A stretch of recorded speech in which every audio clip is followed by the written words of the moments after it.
প্রিয়া খান ও তার মাকে নিয়ে যাচ্ছে পুলিশ।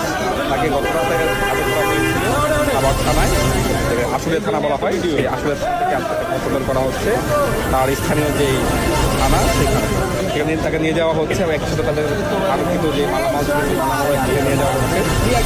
তাদের গতকাল জানা গেছে যে তার তিনি আসলে মামলাবাজ, মামে এই ধরনের কাজকর্ম করেন বলেই আশপাশের মানুষজন বলছিলেন এবং একই সাথে তার পাড়া প্রতিবেশীরাও অভিযোগ দিচ্ছিলেন যে তারা আসলে এখানে উশৃঙ্খল জীবনযাপন করে।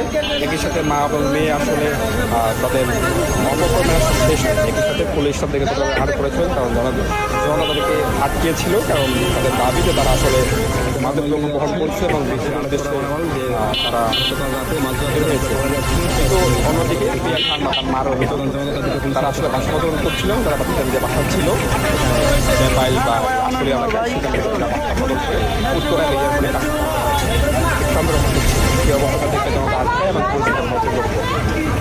পরিশেষে তাদেরকে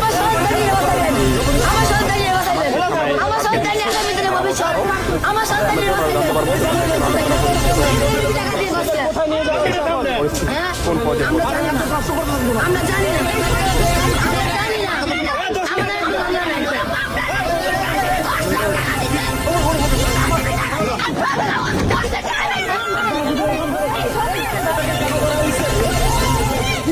আপু গ্রেপ্তার আপনারা এরকম করেন,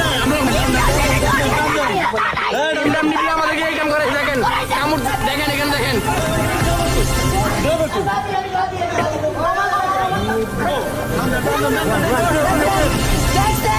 তার একটাই দাবি, আপনি যে ভিডিওটা দেখে দেখায়